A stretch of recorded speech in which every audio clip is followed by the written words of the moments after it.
Добрый день. Good afternoon. Welcome to the Foreign Ministry, to this press center. Together with us are Russian and foreign journalists at our online briefing.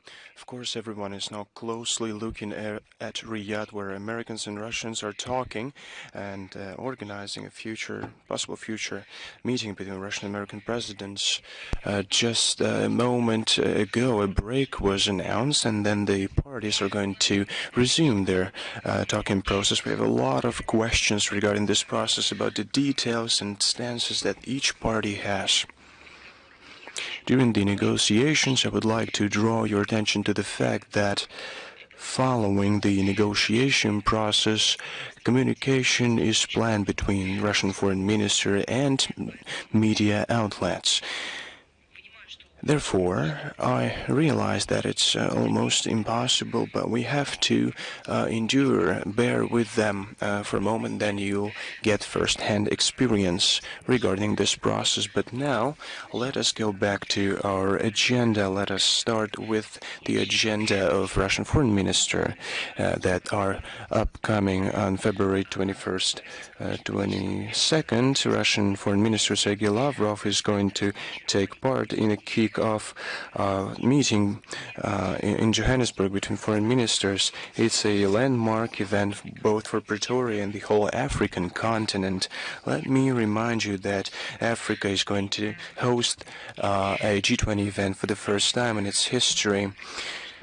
Russian foreign minister is going to give a detailed analysis of the international situation with an emphasis on the root causes of these developments, and specific steps have been outlined on how to overcome destructive phenomena. On the sidelines of this meeting, a whole number of contacts of the minister with interested parties is being worked on. Let us now move to the situation around Ukraine. These days are marking 11 days since the tragic events in downtown Kiev that are known in history as an armed anti-constitutional coup d'etat. On February 18, 2014, allegedly peaceful anti-government manifestations on Euromaidan morphed into forceful actions. Headquarters of the leading party of regions was captured and burned. 2 employees died.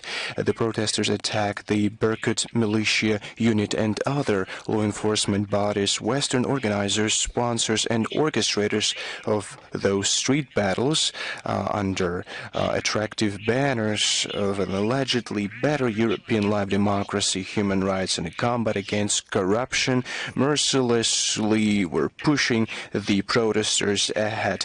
That's the tactics of a life shield. It was well paid for from abroad, supported and organized from abroad as well.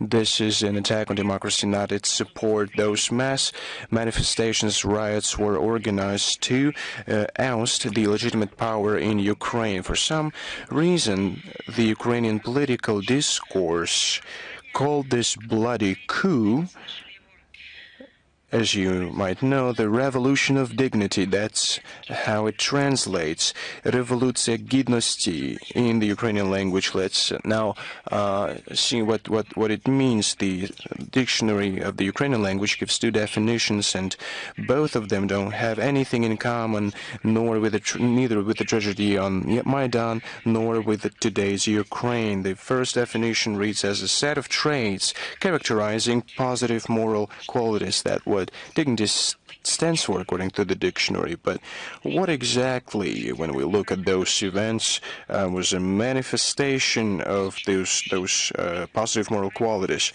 Was it the capture by a riotous mob of governmental buildings? Were those killings of representatives of law enforcement bodies who were unarmed? Maybe the preparedness to sell the country for cookies that were handed out by Victoria Nuland on Euromaidan. Maybe that was the acts towards law enforcement bodies, representatives against whom criminal cases were initiated, who were persecuted. The Kiev regime did not specify what exactly constituted positive moral qualities out of that list, but their promises to investigate the tragedy on Euromaidan and another tragedy in Odessa that happened on May 2nd, 2014, and their promise to not allow impunity and to provide the supremacy of law remained empty words. Let us now look at the second definition of that term, gidnost. It means a person's realization of his civic weight, of his civic responsibility. I'm curious how Ukrainians assess the civic responsibility of nationalists who beat and killed those who didn't agree with their ideology on the basis of the non-acceptance on the language and national basis. Where the civic weight of those who seized churches and demolished monuments? Are Ukrainians now proud that it's now prohibited to speak Russian under pretext for this ban has become pretext for denunciation, harassment, and violent actions? What gives Ukrainians out of that list the realization of its civic weight? In the winter of 2013-2014, Ukrainians took the streets because they wanted a better life.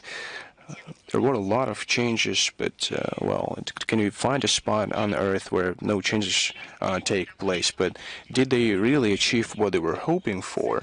Did they achieve exactly what they were hoping for when they took to the streets on Euromaidan? But the answer is evident. The Euromaidan led to a deep split in society, repressions, and a combat against dissent, rampant nationalism and neo-Nazism, lawlessness, nihilism, and a combat against ethnic manifestation, peaceful manifestations of culture and history.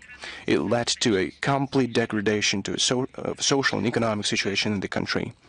In February 2014, there was still a real chance, despite everything that was happening, for a peaceful settlement of the crisis in Ukraine, but there was one prerequisite needed, the implementation of the agreement between the authorities and the opposition. It was signed, let me remind you, on February 21st, 2014.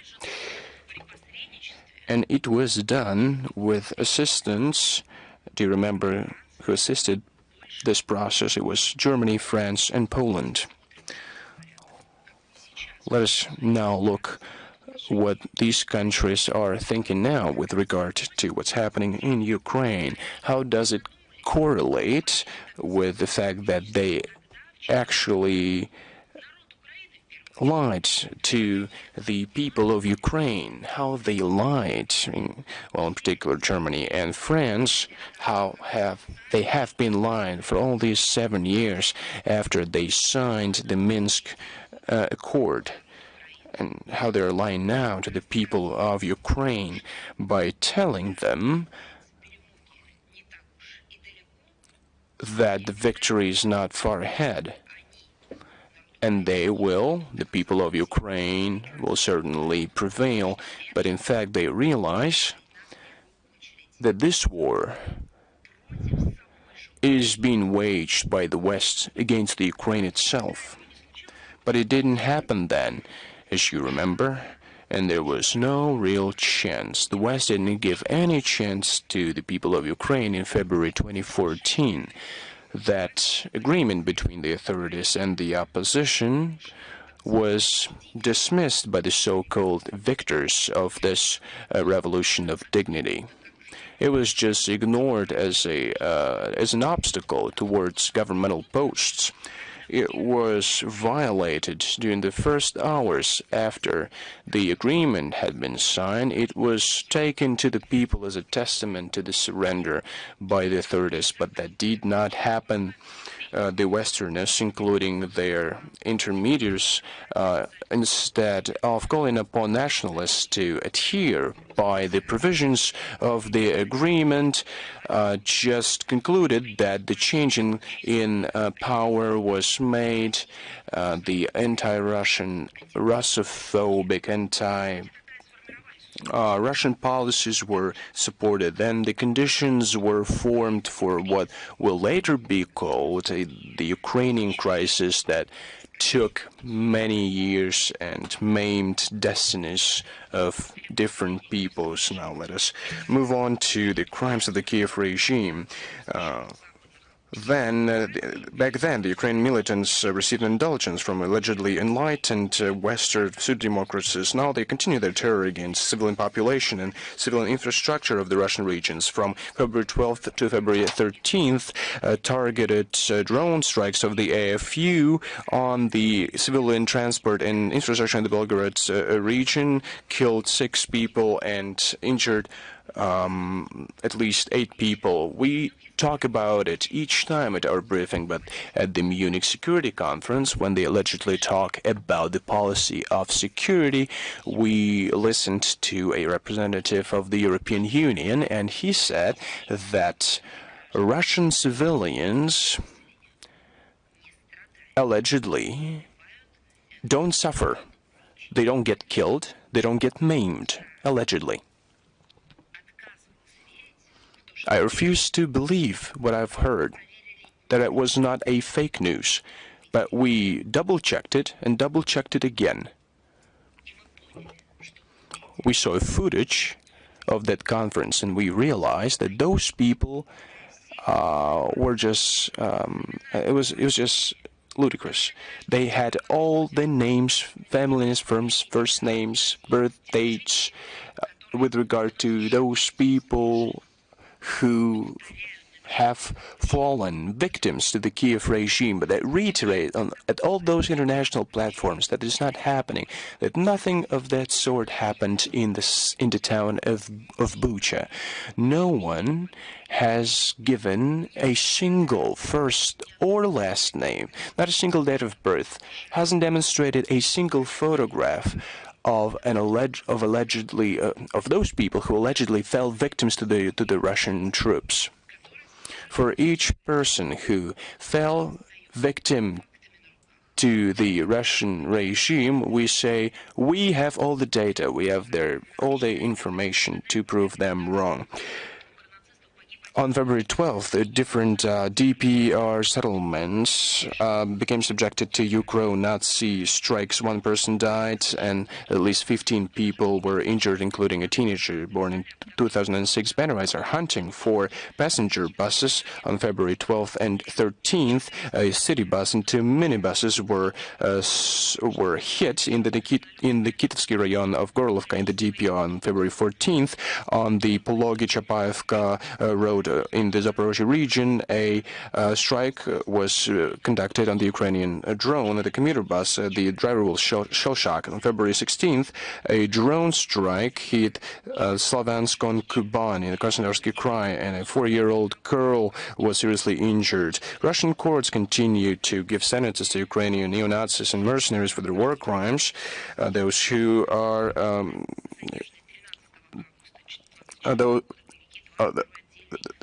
militants of the 22nd Separate Mechanized Brigade of the AFU, Zavatsky, Ferdolenko, Taran, and Savakis were accused of their crimes of committing terrorist acts against military civilian population.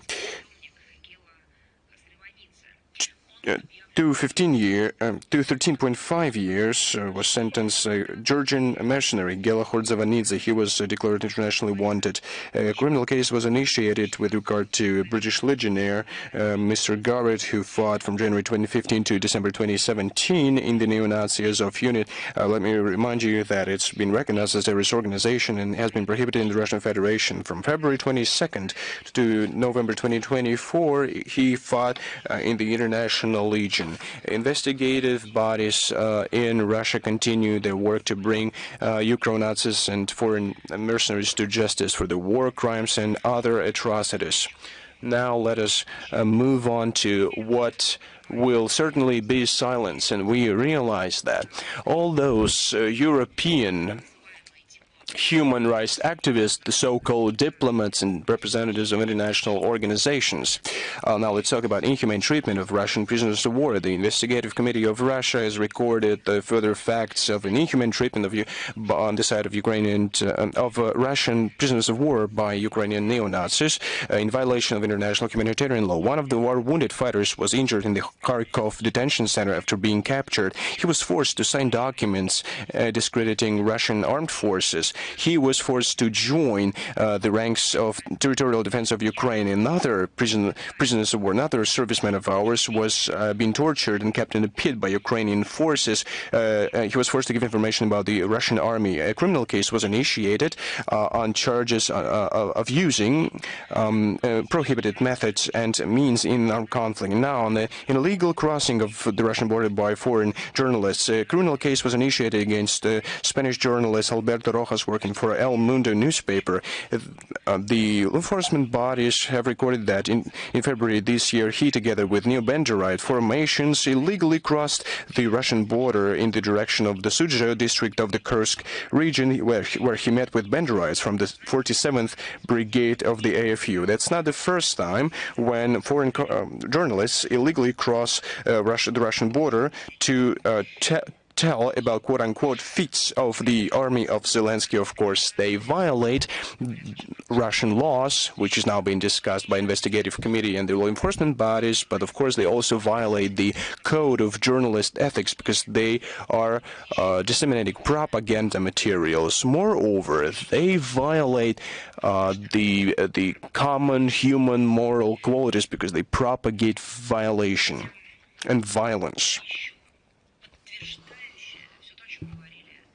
Well, we also see a nervous, almost panicky reaction of the West to Russian-American contacts.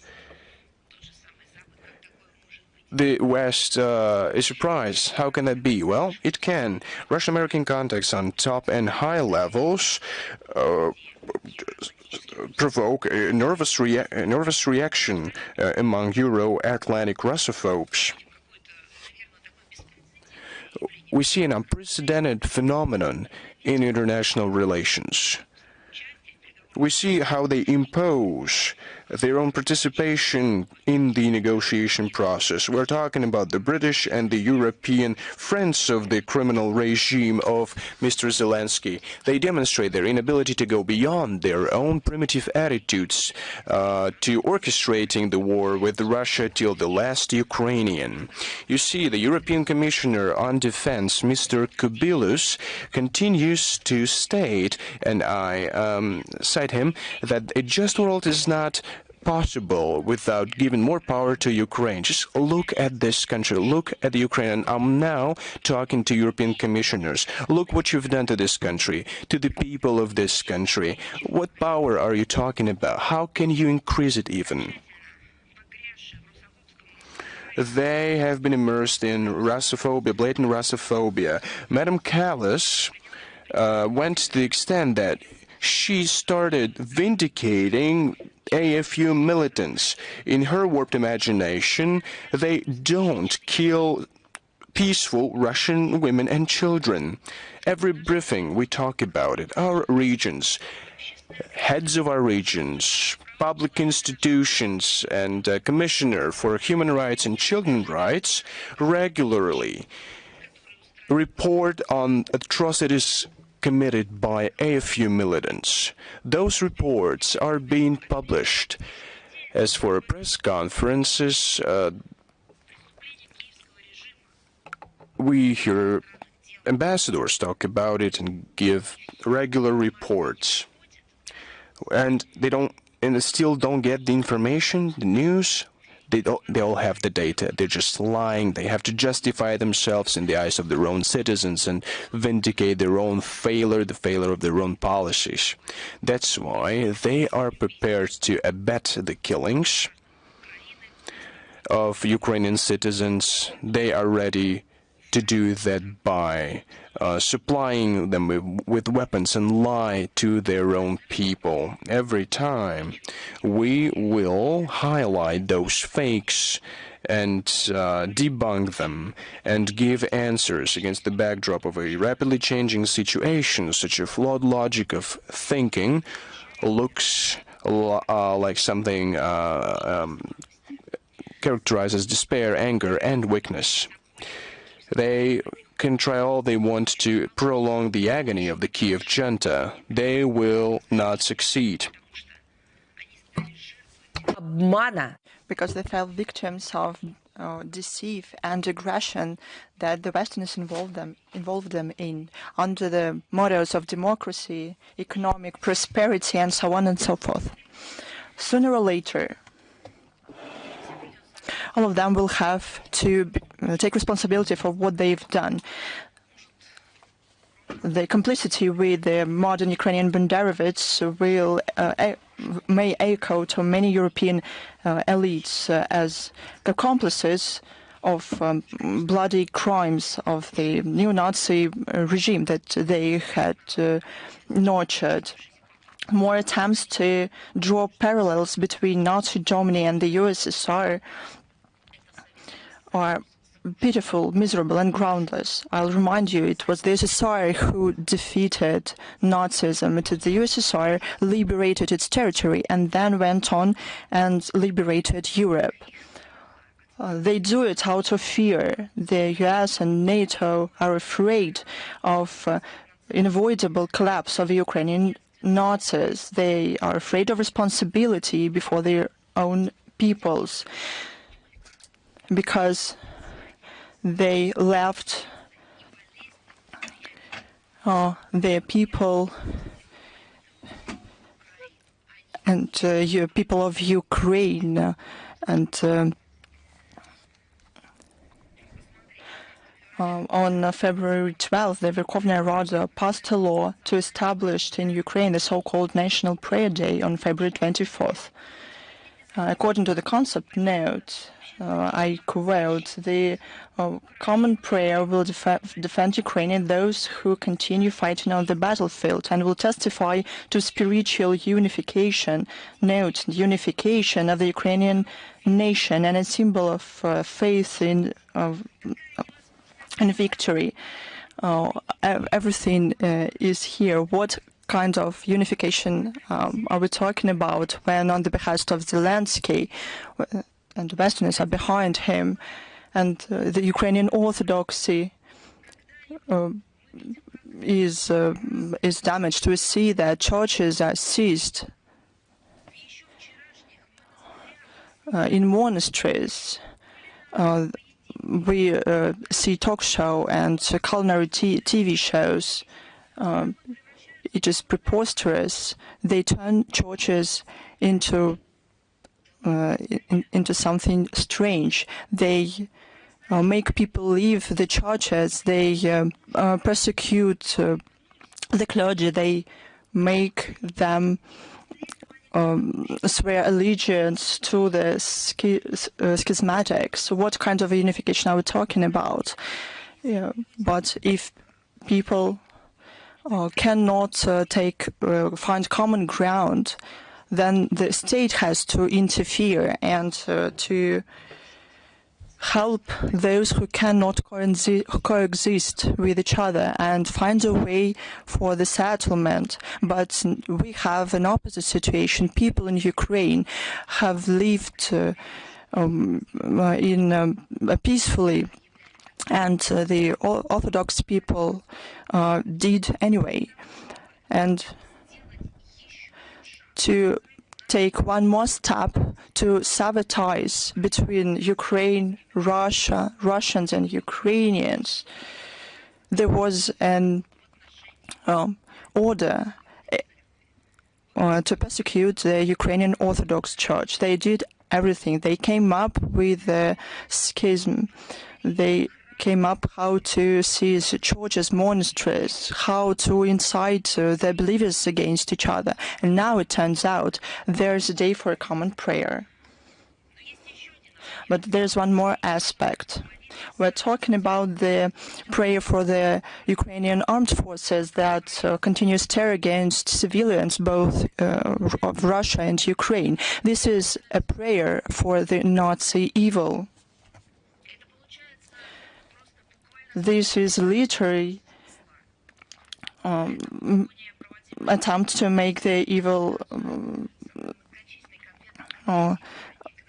something sacred. This step looks not even hypocritical. It only testifies to the fact that this junta see religion as a political tool. And of course, there's fight with history, with monument and memory in Ukraine. According to the media, in the city of Nikolaev, Ukrainian Nazis destroyed monuments to the hero and leader of the local underground unit, Viktor Lagin. He was shot down by Nazis in July 1943, and his monument was shut down by the Ukrainian Nazis in 2020. That's what the Ukrainian regime do with the acquiescence of their Western masters. This acquiescence is only the second part, and the first part was direct order. These facts yet again confirm the relevance of the special military operation to denazify and demilitarize Ukraine and to remove threats coming from its territory. As our leadership said multiple times, all the aims of the special military operation will be achieved. The Munich conference on security shocked everyone. And those in the first place who wanted to have another holiday of Russophobia. That's what the conference turned into in the recent years, because they didn't talk about security. They talked about aggression and how to fuel the war. How to increase conflicts, how to incite people against each other so that people forget about peace for many years. The 61st Munich Conference on Security demonstrated something that we talked about long ago. The Western world ceased to claim to be an example. They are not an example. They even don't claim to be an example of security or democracy. Nothing close. The event aimed, according to the organizers, to analyze trends and to articulate ideas of Euro-Atlantic security policy.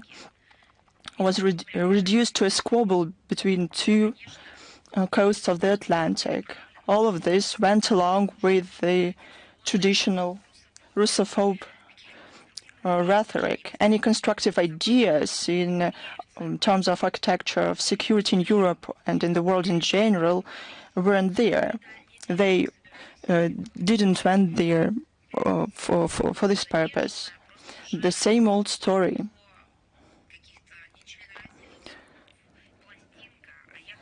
About ostensible Russian threat to the EU, to NATO, was continued. They said about hegemony that even if they try to continue talking about hegemony, they have to make a remark that it's in death pains.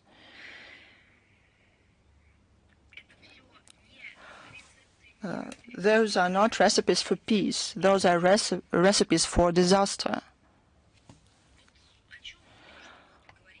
What should they talk about instead? First of all, what mistakes did they make?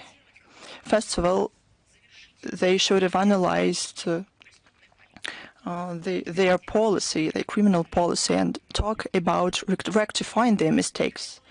But no, they didn't interested in that. They thought what spending they can cut down on to finance to continue to continue support. They were words of the European sponsors to the Kiev regime about their unwavering support. With lack of ideas about ways out of the crisis of European security, the participants of the conference stood and applauded to Zelensky. This is abuse of Ukrainian people. It's not about Russia. They just disregard people of Ukraine when they say that Zelensky can claim leadership in the emergence of the European army. It's what he said, and European leaders supported him. Now Ukrainians can become part of the army since 18 years old. What are they? We understand what these young people are going to do in their Ukrainian armed forces. They are not going to do anything in the general staff. They are not going to deal with IT issues. They won't deal with drones. They will be cannon fodder and shields for Zelensky. In the year of the 18th anniversary of victory, the Munich Security Conference was marked with honoring former and current Nazis. It's getting kind of tradition. The leader of the Munich conference, Heusgen, said that the event was somewhat of a European nightmare for Europe. This was a direct quote. This begs the question: when are you going to sober up? When are you going to come round there in Western Europe from your nightmare? The problem is not in the conference, but in Western Europe itself. It cannot soberly evaluate the reality. It lives in their own made-up narratives. Instead of increasing welfare of their citizens, they prepare for war with Russia. Instead of social and economic problems and finding solutions to them, they build up military budget. Instead of fighting legal migration, crime, terrorism, they hunt Russian spies. The Western Europe is something to make fun of by the rest of the world. They have nothing to do with Russia, and they continue their ideas that the threat come from Russia. Instead of free speech, they introduce restrictions against alternative sources of information. They block spread of information as such. And in this space, they find themselves in another nightmare. Probably they should check and let some fresh air in and to look what's going on. Given the statements of majority of European politicians, they are not going to come round from the Russophobe political fever. And as a confirmation, on February 15th in Munich, on the sidelines of the conference, the so-called G7 had contacts. Following this meeting, they against threatened Russia. Essentially, they said that if G7, I mean the group of these countries, see lack of goodwill regarding negotiations in the context, as they said, an end to the war against Ukraine, then they'll try and make Russia quote, impose further costs on Russia, including through caps on carbons. I have one question.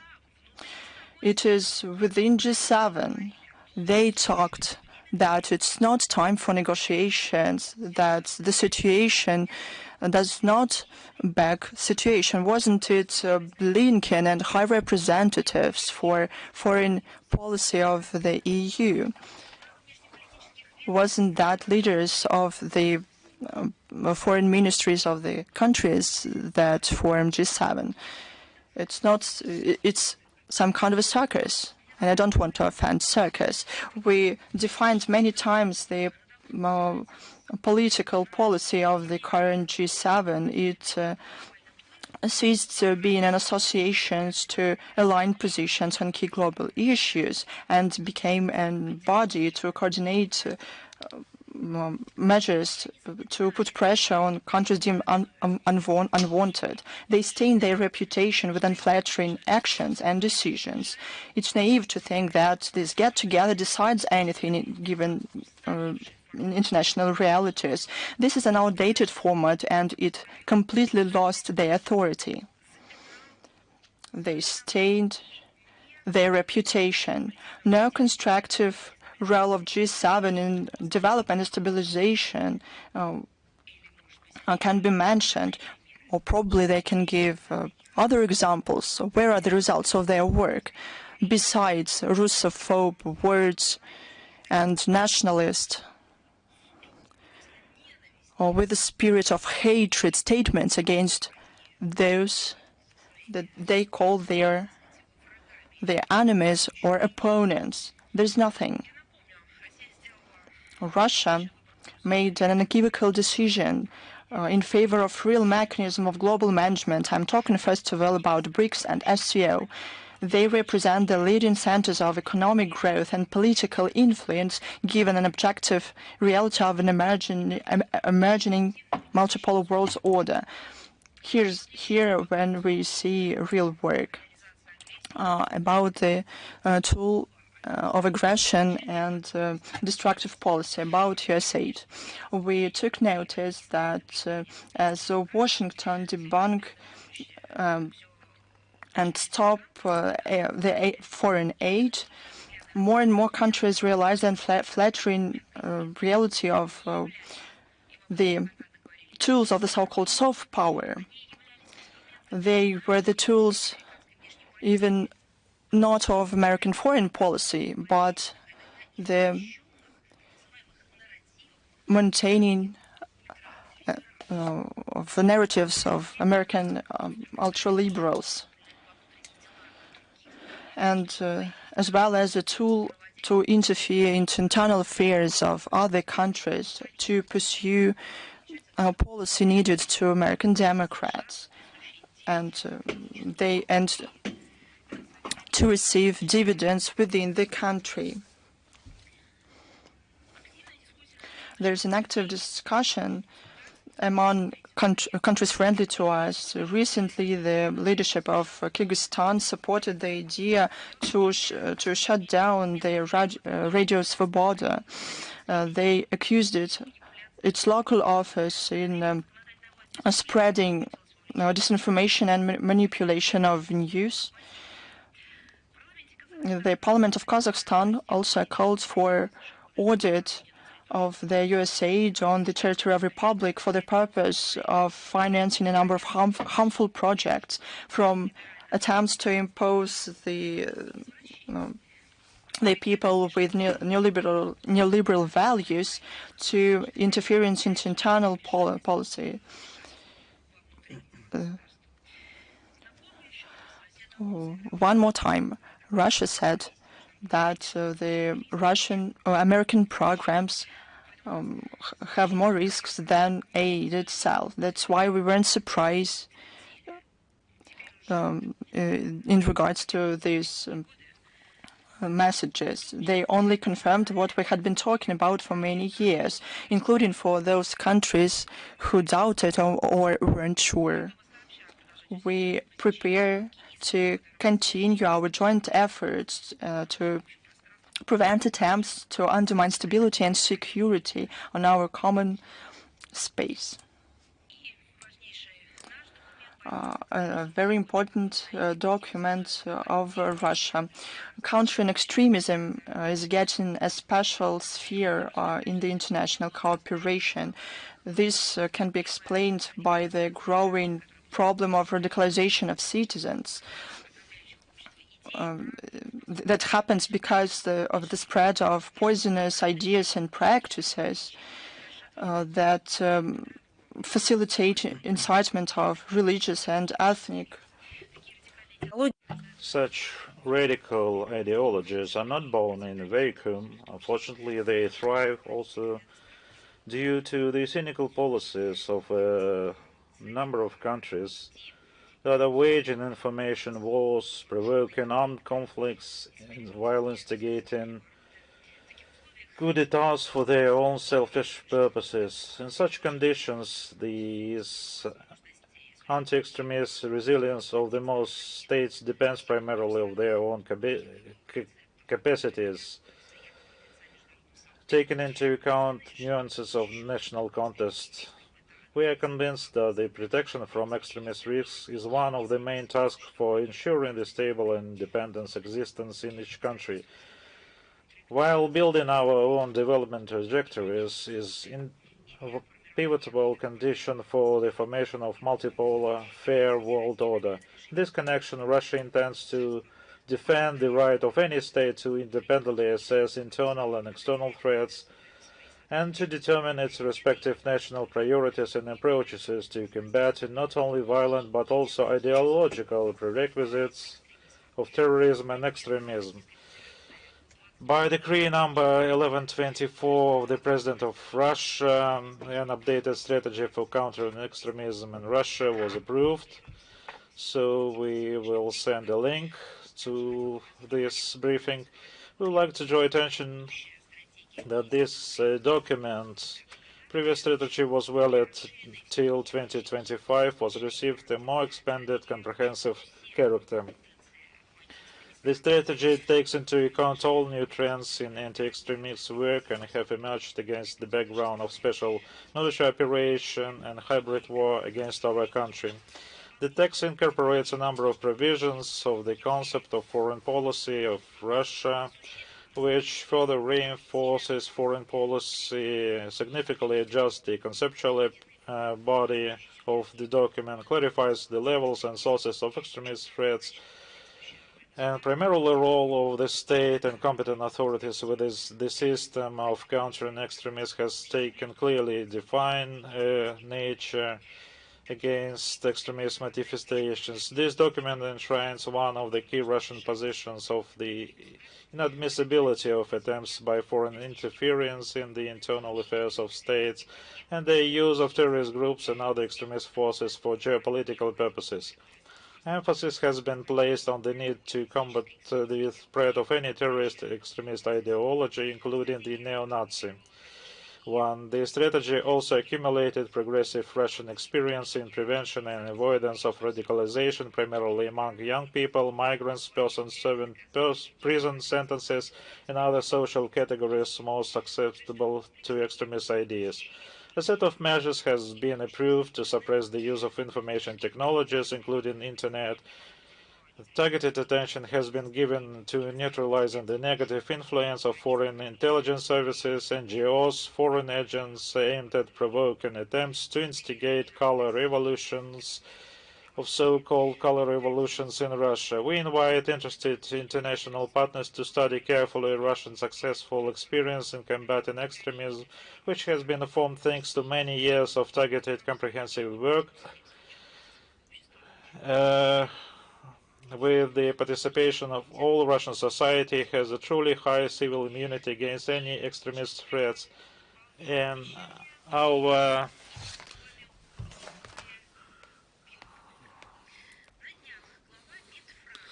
recently Mr. Barrow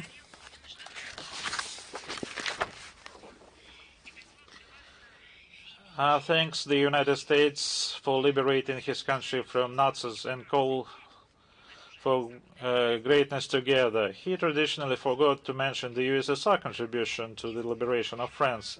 I quote Mr. Barrow, both Europe and France has never been greater than when they fought for the freedom together with the United States.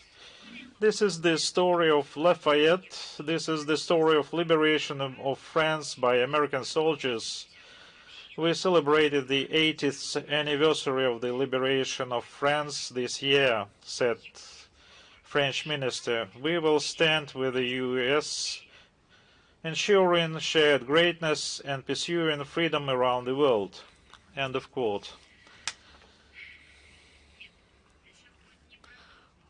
I'm not going to say about our competition with France for primacy as who contributed more to the independence of North American United States. But since the Marquis de Lafayette has been mentioned, we cannot but refrain from quoting the words addressed to him in the spring of 1779 by Washington, Commander-in-Chief of the Continental Army. We are much grateful to learn from a reliable source that the request and proposal of Great Britain to the Russian Empress have been rejected with contempt. End of quote. Washington, noting Catherine II's resolute refusal to conclude any treaty of alliance with Great Britain, emphasized that the imperial government has motivated its position in expression bearing the stamp of respect for the right of mankind. End of quote. And this is briefly about the US. One could go into more detail about Abraham Lincoln's support of Russian squadron forces on the west and east coast during the American Civil War. They were quite instrumental in preventing British and French intervention on the side of the southern states. But I would talk about this next time if someone is willing to say something in distortion. Today we would focus on France. I understand that among those words I just mentioned, Jean-Louis Marot even doesn't understand them. But I would focus quite in detail and would try to use simple words in order to bring this into his mind. I would like to comment on his statement about liberation and greatness. The light landing in Normandy in 1944 undoubtedly became a turning point in liberation of France from the Nazis' operation, with one nuance.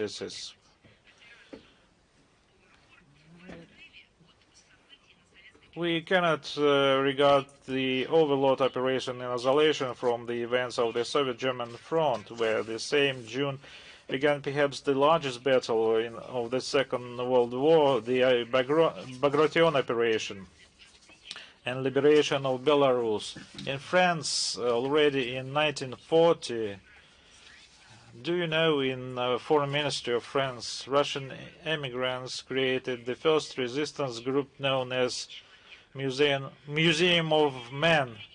It was led by Mr. Levitsky and Mr. Wilde. In 1943, the Central Committee of the Soviet POVs in France was established, headed by Red Army Senior Lieutenant Mark Slobodinsky and a French communist son of Russian immigrants, Boris Martin, known as Colonel Larouche.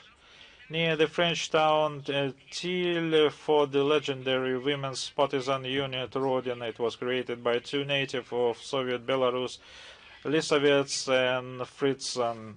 In the vicinity of city of Lens, fighters of Vasily Vasilyevich Porik fought against the enemy. He was posthumously awarded the title of Hero of Soviet Union, and in France acted the first Soviet partisan regiment. Do they know about this? I mean, the current foreign minister of France? Of course not. They had to learn the history of their own country without feeding these narratives. I hope that Mr. Barrot will not refuse the words of the leader of Free France, Charles de Gaulle, who said in 1944, I quote, "The French know that it was Soviet Russia that played the main role in their liberation."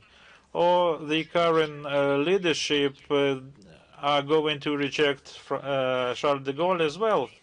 I would like to remind them why he said this. He said this under the impression of what he had seen in Stalingrad earlier, and most of the French shared the opinion until they became victims of this approach to the history, when you can pick up or cherry pick in what you would like to have, just replacing them with some notes or narratives. Until now, several streets in France are named by the names of the cities which became the symbols of the Second World War. Probably the Foreign Minister of France, Jean-Noël Barrot, probably buys a reference book, reads something to get more information about the history of his own people and the country. The liberation of capital Paris was not a priority for the American commander Eisenhower in 1944. Paris was liberated with small forces, and in short time, first the resistance, whose core was made up with the communists and former Soviet prisoners of war, revolted. Not everyone remembers this, but I will remind no less than 6 partisan groups composed of Soviet POWs and Russian immigrants participated in liberation of Paris. A group under Captain Steverov held Anier's bridge for 24 hours, preventing German tanks from entering the city. Shame on current leadership forgetting this heroism. A group of immigrants under Lev Savnikov occupied the building of the Soviet embassy and raised a red flag over it. It then gave de Gaulle the right to declare that Paris itself found the freedom and was liberated by its own people. And only then the 4th Infantry Division of the USA and French 2nd Armored Division came in to the aid of the rebels. The first to enter Paris were the Spanish military. They also accepted the surrender of the German commander. Such a revenge for Madrid. Then the common efforts, fascism really didn't pass, but today, through the efforts of Free Europe, it has returned to the guise of neo-Nazism. Paris, which had won its own freedom, was liberated with the support of the whole struggling France. Unlike the United States and Great Britain, the USSR immediately believed in the future of the Free France headed by General de Gaulle and established close cooperation with him. By his order, the legendary air regiment Normandy Neman was established, which became a vivid symbol of the Soviet-French brotherhood in arms. It also worth recalling the significant contribution of native of Russia in captured Soviet citizens. I would recommend the French Minister of Foreign Affairs to get acquainted with the article Soviet Citizens and Russian Immigrants in the French Resistance Movement by Alexei Meshkov, Russian ambassador to France, published in December 2024 in the French magazine Histoire Magazine. I understand for the current level of the French diplomacy, this text is very difficult, but you should make efforts if you are about to say something to this end. It is difficult to agree with Barrot's assertion that both Europe and France have never been greater than when they fought for freedom together with the United States. Americans have never viewed the Europeans as truly equal allies and partners.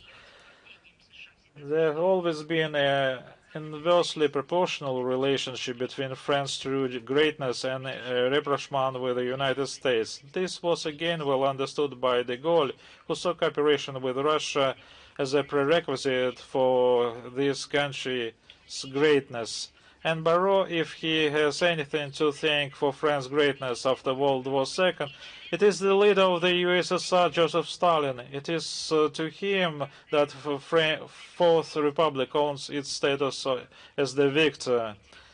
The history of France knows leaders capable of great deeds for the national interest of their countries, and there are different assessments. Now we don't have any illusions about the current ones. But what is clear, no matter we take what is said by the French foreign minister, it is the shame for the French people because they don't know the history of their country. But we would like to stand by for the protection of the French history. Another important event is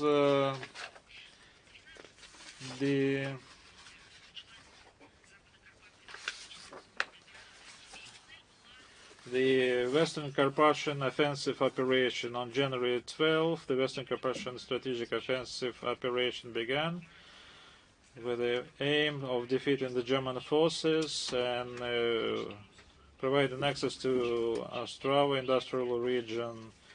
The Czech industry, famous for gun factories, were faithfully producing their products for the needs of Wehrmacht. The troops of the 4th Ukrainian Front, commanded by General Ivan Petrov, supported with the main forces of the 2nd Ukrainian Front, commanded by Marshal Malinovsky.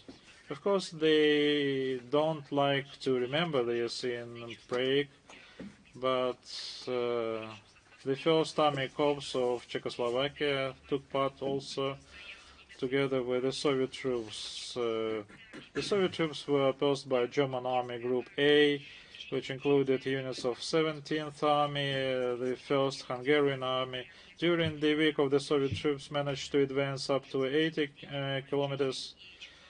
They liberated Brestov and Koshitz. By the February 18, the troops of the 4th Ukrainian Front went on the defensive, successfully completing the active phase of the operation, and the troops of the 2nd Ukrainian Front continued offensive operation until mid-March, forcing the Gron River. The success of the 4th Ukrainian Front offensive in the most difficult winter conditions in mountainous terrain with a minimal advantage in forces over the well-fortified enemy can be compared only with the legendary crossing of Field Marshal Suvorov through the Alps at the end of the 18th century. This is, without any exaggeration, is a true heroism, an example of the military art of fighting, not in numbers but in skill. The Western Carpathian operation became an important stage in delivering a decisive blow to the German forces in Central Europe. As a result, Soviets advanced 170 to 300 kilometers to the west, liberated some parts of Poland and Czechoslovakia. For the courage of heroism shown in battlefields, many units and formations were awarded orders, and 42 formations and units were given honorary names.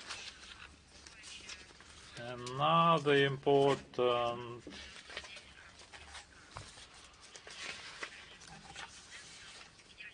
on February 21st is the International Mother Tongue Day, established by decision of UNESCO and celebrated to draw attention to the needs of maintaining and promoting linguistic and cultural diversity. Russia is actively promoting the experience and preserving indigenous languages, including on the UNESCO platform. Our country is a leader in terms of contributing to International Decade of Indigenous Languages. Our country has organized major international conferences on the support of native languages and the use of information technologies. The sixth International Conference, Information and Communication in Digital Age, Explicit and Implicit Influence, was devoted to that and held in Khanty-Mansiysk. The second high-level international conference, World Treasure of Mother Tongues, in St. Petersburg, The EBO attended by 200 experts from 40 countries. Considerable attention is paid to introduction of computer speech recognition tools and creation of new funds for minority languages, which is necessary for their full-fledged existence in digital environment. The Information for All Committee of the Commission of the Russian Federation for UNESCO has been implemented. My mother tongue program, which has covered more than 20 languages in Russia. 3 almanacs on best practices were published. Days and weeks of languages and literatures of the indigenous people of Russia are organized with the Commission assistance. The celebration of Day of Finno-Ugric literature held in Khanty-Mansiysk. And our country is prepared to share its experience with all interested partners and intends to adopt the best practices. February 23rd, our country is celebrating the Defender of the Fatherland Day. It's especially relevant that this remarkable date is especially relevant because our president declared the current year in the Russian Federation the Defender of the Fatherland year to commemorate the 80th anniversary of the victory in the Great Patriotic War, 1941-1945. The thematic substance of this year reflects the priorities of the current Russia, namely patriotism, the continuity of generations, and the respect towards the defenders of the fatherland. I'll remind you that for the first time they were celebrating on February 23rd, 1919. It was time to coincide with the glorious victories of parts of the Red Army that defended the fatherland from foreign occupation. In 1946, after the Second World War, it received a new title, the Soviet Army and Navy Day. The Russian Federation continued the proud tradition by preserving original meaning of this date. The remarkable date was established pursuant to the federal law on days of military glory and memorable dates of March 13th, 1995. The Defender of the Fatherland Day reminds us of a glorious military past of our country. We pay homage to military feat of all who fought for our fatherland in different historic epochs, as well as to current heroes, to those who have taken up arms to defend Russia and on a daily basis display heroism, a genuine bravery in the area of the special military operation. On February 26th at 5 p.m. at the Rudomino All Russia Literature Library for Russian Literature, with the help of the Embassy of Pakistan, a ceremony will be held in honor of the publication in the Russian language of a collection of stories of a prominent Pakistani writer, Sadat Manto. He's a recognized master of short stories who worked in the first half of the 20th centuries, and his works represent a valuable literary legacy. They have been translated into dozens of languages and are popular across the globe. Now they're available in the Russian language. That's not the first book that has been published in the Russian language, published with the help of the Embassy of Pakistan in Russia. Earlier in 2022, a collection of poems by great Pakistani poet Faiz came out. We are convinced that a seasoned Russian reader would appreciate these works of outstanding Pakistani authors, and I am ready to answer your question. Do we have Международная жизнь, international life, with us? Yes, good afternoon. The other day, the head of Hungarian Foreign Ministry, Peter Szijjártó, said that currently Europe is uniting its forces who do not want a peaceful settlement of the Ukrainian conflict. How would you comment on this? Well, this is in tune with our assessment. That is true. Some European political elites went berserk. They dismissed all the decencies and openly expressed their rejections about possible outlines for substantial conversation on how to settle the Ukrainian crisis using diplomatic means. Well, they are being torn from the hate and their vicious, malign attempts. and attitudes. It runs counter to genuine interests of the whole European continent. It's another testament to the fact that the European Union is driven not by humanism or striving to end the suffering of people. It's driven by a desire to prolong the conflict so that to use the situation to put pressure on Russia and to justify further attempts to inflict a strategic defeat on our country. Well, those are not genuine Europeans. How can they be considered as patriots of the common European space? Well, they cannot. They are just intermediaries and provocateurs.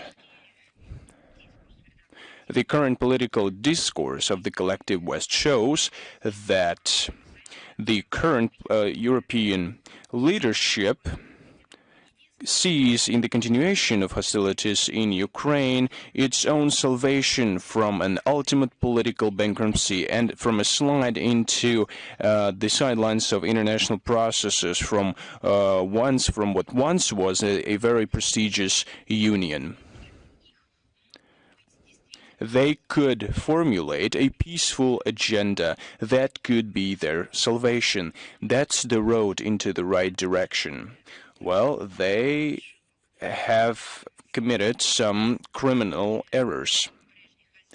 At the behest of former White House leaders, they reached a deadlock, a dead end. But it's now high time to see what they have done. They can suggest some constructive ideas, but instead of this, they're crying out that, that Russia is to blame for everything, and they are continuing to defend neo-Nazis and fascists in Ukraine. Thank you very much. Thank you. Do we have Ria Novosti with us? Yes, Madam Zakharova. My name is Cristina Rodriguez. I have just one question today for you. Moldavian authorities talked about their intention to terminate the activities of the Russian Center for Science and Culture in Chisinau. How legitimate is this decision? How would Moscow react to such actions by the Moldavian authorities? I don't know if media outlets have familiarized themselves with this, but our colleagues said that the first morning session has come to its end, and now they have moved on to the luncheon. Just for you to understand, because I receive a deluge of questions. So the question was regarding the Center for Science and Culture in Chisinau. Is that right? Did I understand that correctly? Yes, absolutely.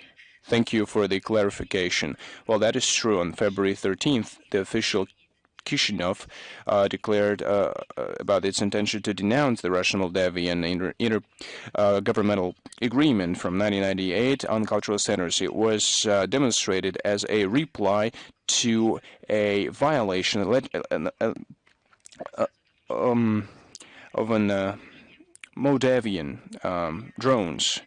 They are trying to say that these are of Russian origins. The consequence should be the closure of the Russian Center for Science and Culture in Chisinau. What's our take on this? We assess this decision as another manifestation of the anti-Russian course pursued by the Moldavian authorities. And it's an evil act towards the Moldovan people themselves, because the consequences will first and foremost affect the residents of Moldova itself, because they use the Russian language and they are part of the Russian culture. I'm just going to give you some numbers. 80% of Moldovans speak the Russian language. According to the population census held in 2024, it's a mother tongue for 11.1%. At the same time, despite the efforts of the authorities to de-Russify the country, since the last census held in 2014, this indicator has only increased by 12%. If you add to this the language situation in Transnistria, the numbers will be even higher. The Russian education is still popular, and this the Russian House, the Russian Center, gives such an opportunity. These opportunities are popular, but that's not the only reason. Citizens in many countries ask for opportunities to access the Russian education programs. But who in the current Chisinau is interested in this opinion? They consider Moldovans to be Romanians. The decision to denunciate the agreement provoked a very wide negative publicity in Moldova. On February 15th, there was a protest held before the Foreign Ministry building. The participants requested to preserve the Russian Center. As of today, the Russian Center continues to work. There has been no written notice about the termination of the agreement from the Moldovan side. If that happens, the agreement is going to be in effect till mid-2026. We hope that common sense and respect towards Moldovan people will prevail in Chisinau, and I hope that the authorities will abstain from reckless measures. Let us move on. Do we have China Media Corporation with us?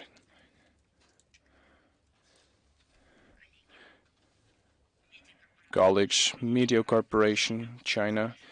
Madam Zakharova, good afternoon. I have the same question that many colleagues have with regard to negotiations that now take place in Saudi Arabia. I would like to specify what expectations the Russian side has. I would like to note also that China has repeatedly. I'm sorry. I cannot tell you how many messages I'm getting from CNN journalists. Can somebody tell them that we are now holding our briefing? I understand that they think they're exceptional, but not to the extent that they think they are. Please convey my words to them, to CNN journalists. We're having a briefing right now, so I can't answer that question. I'm sorry for interrupting you. I think that CNN journalists have the same question right now. Well, they can connect to our briefing broadcast. Nobody is preventing them from doing that. Can you please repeat your question? I was asking you about the concrete expectations that China has expressed its readiness to mediate the conflict, the peace progress. We value the efforts of China and other countries who have initiated and worked out political and diplomatic formats and have suggested ways and ideas on how to settle and regulate the Ukrainian conflict. It has become history already. It is very important.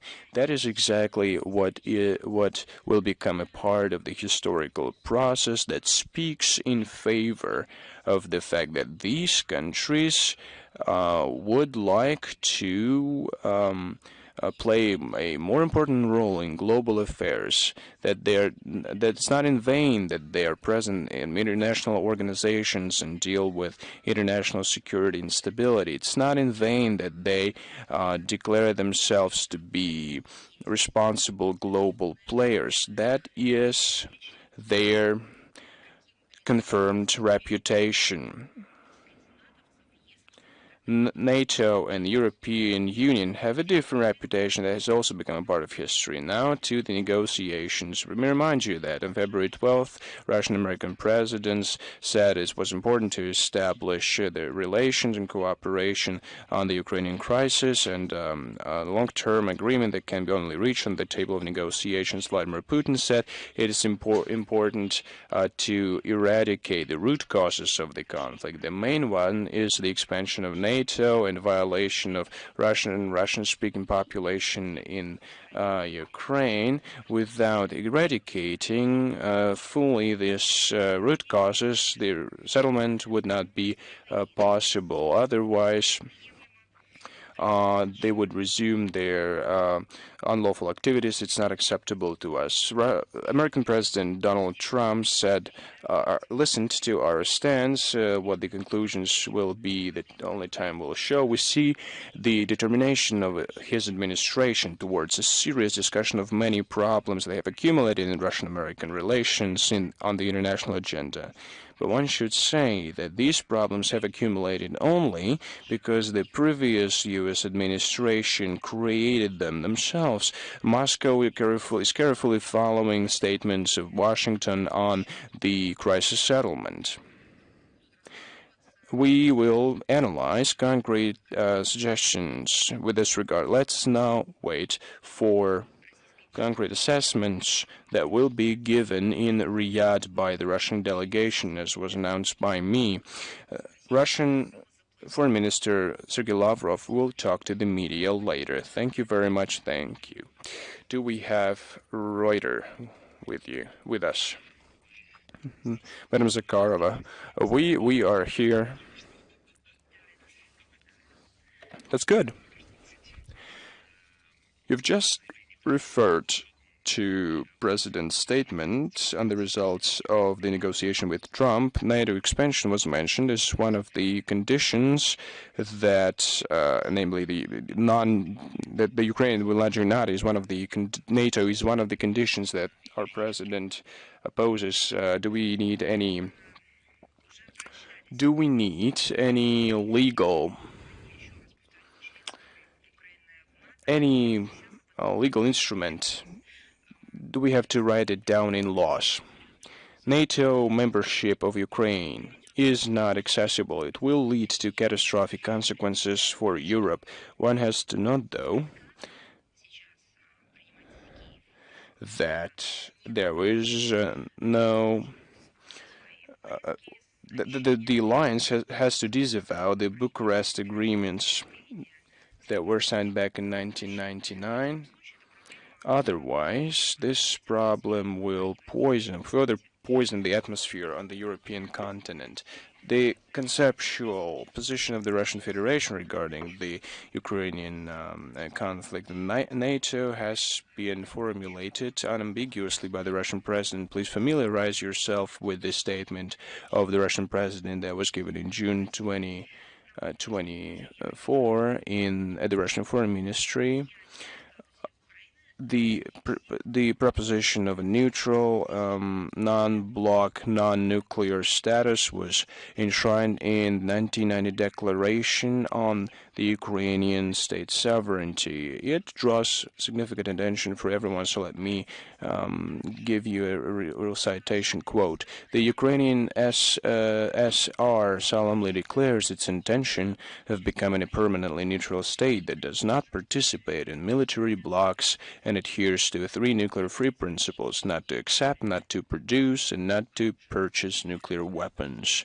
In August 1991, the Verkhovnaya Rada adopted the act of declaring the independence of Ukraine, which enshrined inviolability of the provisions of this declaration, and the link to this act is contained in the preamble of the current constitution of the country. Ukraine needs to go back to the origin of its own statehood, and it should finally start following the spirit and the letter of the documents that were at the basis of its legal foundation. That's the best guarantee of its security. Neither NATO membership, nor the attempts to gain it, nor agreements with allied countries of the alliance can give this security to the country. Well, they should be closer to the reality and to their own documents. Thank you very much, Madam Zakharova. I have the second question regarding potential peaceful agreement to settle the Ukrainian conflict. Will the lifting of sanctions against the Russian Federation become a part of such a peaceful agreement?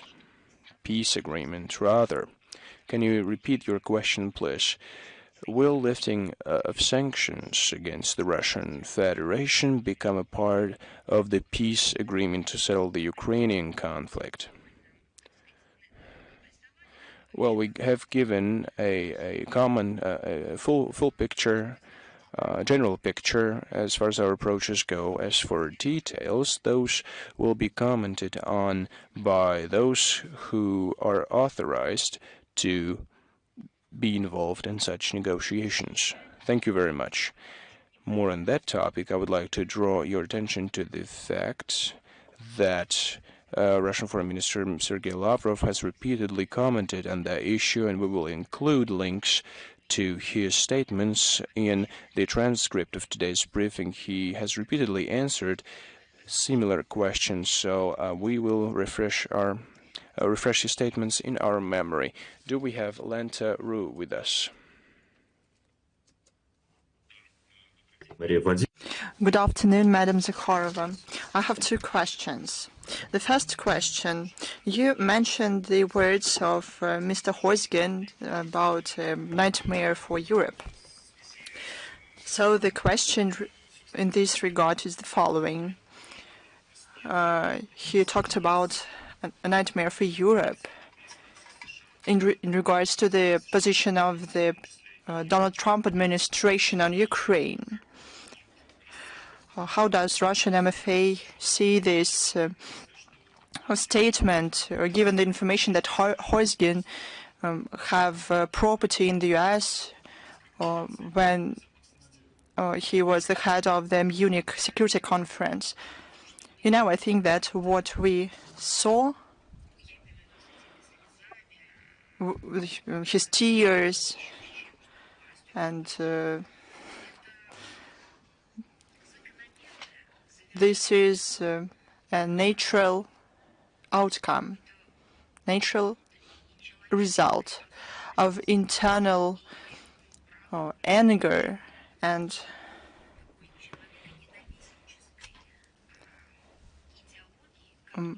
ideology of hating people that he promoted. And he was Russophobic. If you look at his statements, and all of them are available on the internet, I even have a list of those statements. He lived by some special sort of hatred against our country. Those were not objective evaluations. It was not the ideology or narratives that share sharing ideas of political movements. He always talked terrible things about our country. And it was clear that it was hatred that appeared in a particular historic moment, not in relation to some particular events, but it's just Russophobia and nationalism. Probably it is fueled by some historic roots. And he was not shy about it. He highlighted it. So the Munich conference that took place recently, where all the participants went crazy, this was a word that he deserved. He led this ship that faced iceberg or rocks. It's up to them to decide, but it happened because they didn't want to see the reality. I have an impression that they looked at photos and thought that it was a window. I have this kind of feeling. And when they needed some fresh air, they didn't get it. They suffocated because it was not a window. It was a picture that they painted themselves, and they preyed on it.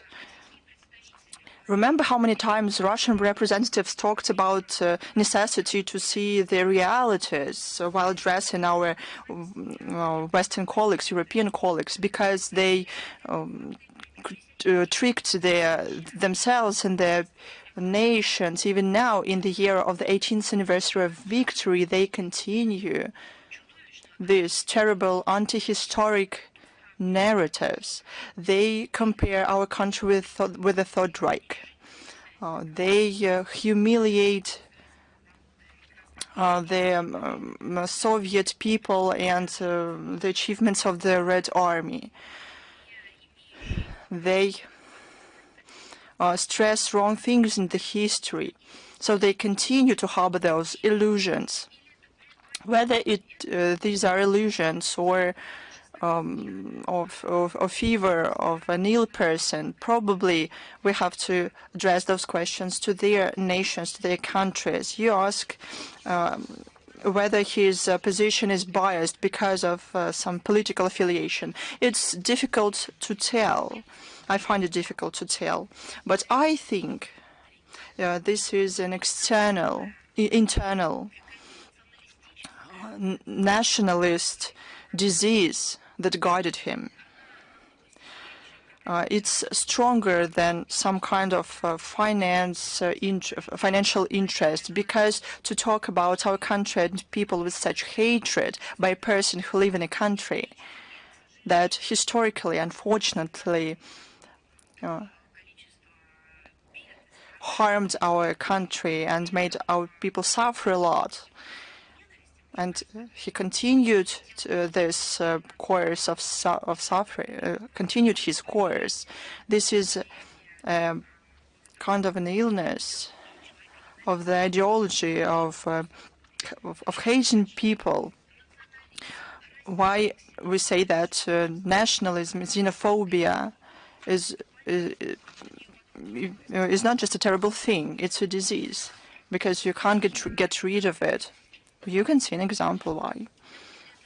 In my opinion, there's some metaphysics about this, because such self-revealing actions and Munich Security Conference that took place in February 2025, all those tears and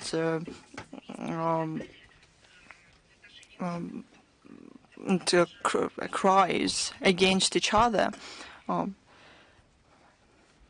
you can't come up with it. They are defeated by their own ideology. I would say it like this, because this ideology is destructive. They thought that they're going to destroy us, but they destroyed themselves. But we're not guilty in it, because we talked about it many times to them.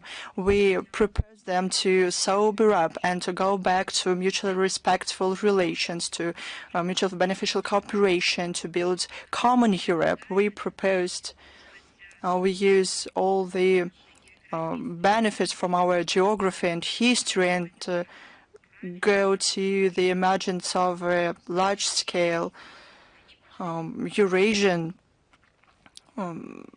space, but they chose otherwise. Thank you very much. And another question, if I may, about the Munich conference, and one more participant of it. Vladimir Zelensky, during his interview to the NBC News TV channel, said about a larger conflict on the territory of Europe as soon as the summer, with participation of Russia. He mentioned Lithuania and Poland. How can you respond to such statements?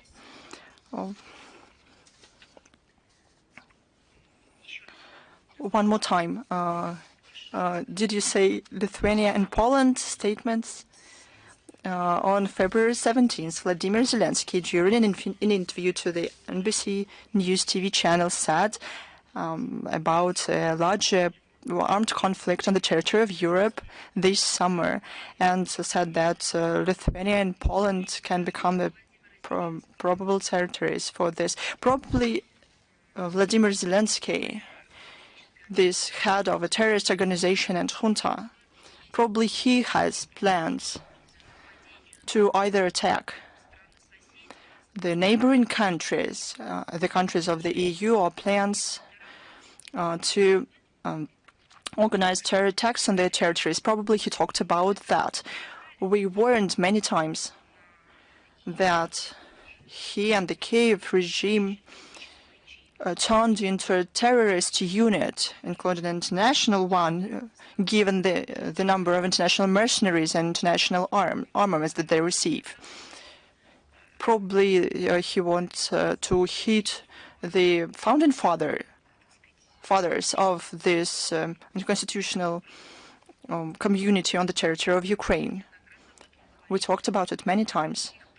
Probably he just warns them that he is going to commit acts of aggression against them. It's a classic story when the West first create monsters and think that it's going to guide them for their own purposes, and then these monsters hit back.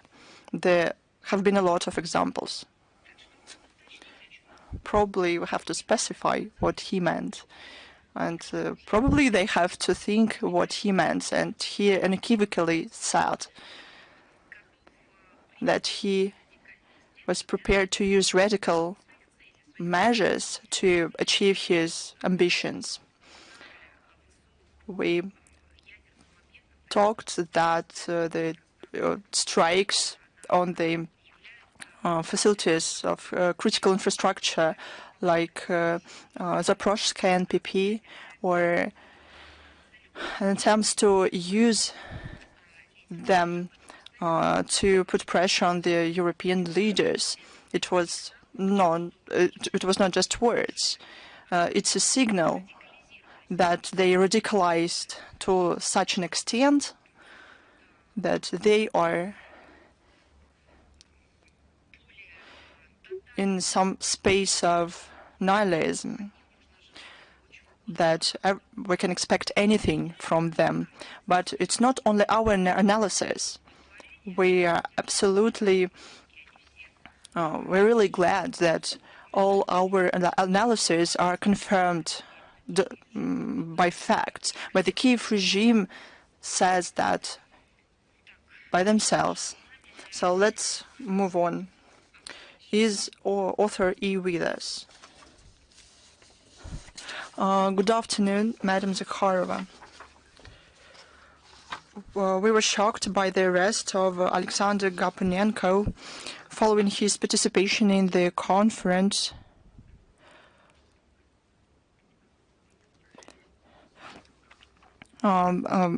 dedicated to the ethnic genocide of the Russian-speaking population as a factor of preparation to the war with Russia. And the Latvian security services thought that this is an issue of national security, and we saw it happen. How can you comment on this? Is it a message to Moscow that, like, what are you going to do to us?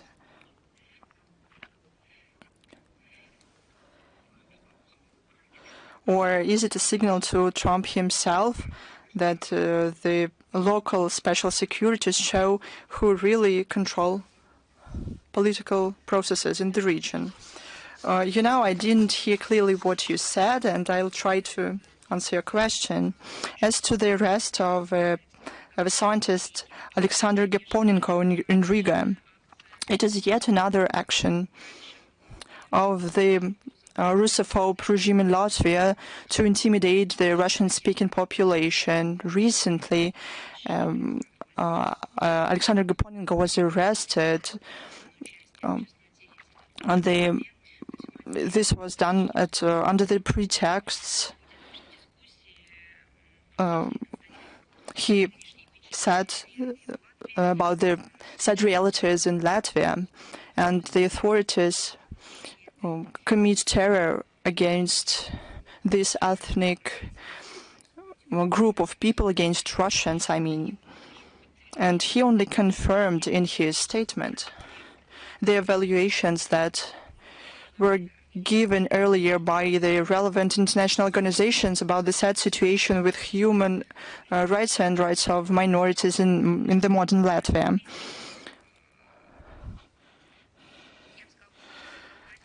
And this political regime and not law enforcers, because they only follow orders. It is enough just to give a speech at the round table to have a criminal case against you under 2 articles. We can say that here Latvia violates the international agreements, including the Pact on the International Covenant on Civil and Political Rights, the Convention on the Protection of Human Rights and Fundamental Freedom, as well as their commitments within the OSCE. We'll follow the situation with him. We'll do everything we can to protect his rights. So we'll draw attention to what is going on, because it's a real crime against human rights. In pursuit of liberty, human rights, Latvia turned into a place where they are not respected. Is Al-Mayadin with us?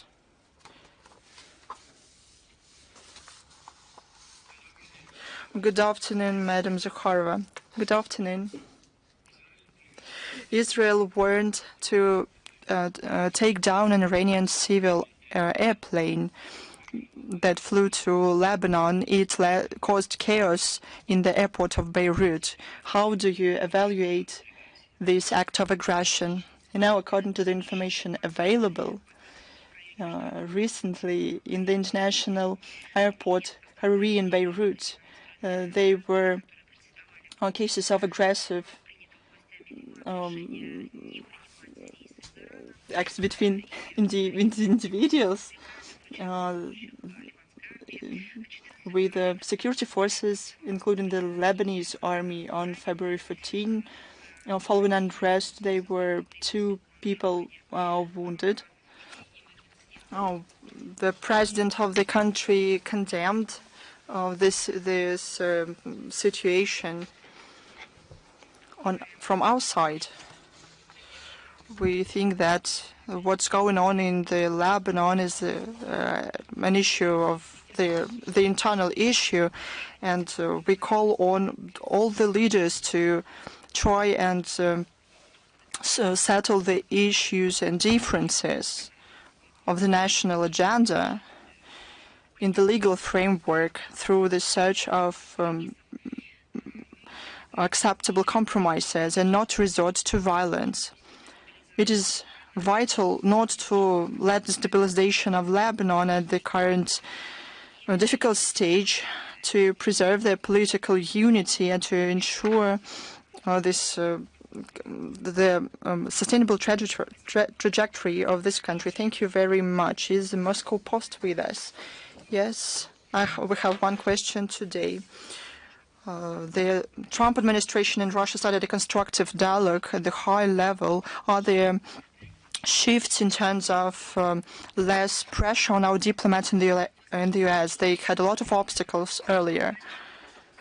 With the beginning of the constructive dialogue, you ask about shifts. It only started. There was an impetus by the leaders of both countries. But right now, in Riyadh, the sides work and the delegation discuss the whole set of issues, and imagine how many of them we have. There have been no contacts because of the previous Biden administration, and they have accumulated over the years, even before that. So we started the work. But how this conversation started, Foreign Minister Sergei Lavrov will tell more about it following the negotiations. He is the voice of the fatherland with us. Good afternoon, Madam Zakharova.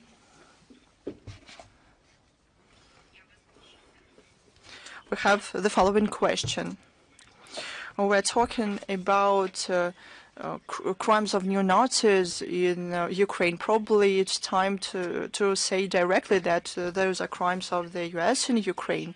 I think that the White House even started to talk about it. We always stressed that those who created and established the Kiev regime, who sponsored them, who supplied them with armaments, who were accomplices of the terror attacks, and I have no other words to describe what happened. And I'm talking only about briefings, but all our statements, all the interviews of the leadership of the country, of the MFA, of our relevant experts, talked about the essence of what was going on, with facts and figures, and paid special attention to that. Can the change of the narrative of the US be a new performance to deceive our country? How can we protect from that? We can be protected from that like this. We know our national interest and to work professionally to implement them. Спасибо. Thank you very much. On that note, I would like to tell you goodbye, and we're looking forward to getting some news from Riyadh. Probably this is the major focus of a global attention of all the peoples of our planet.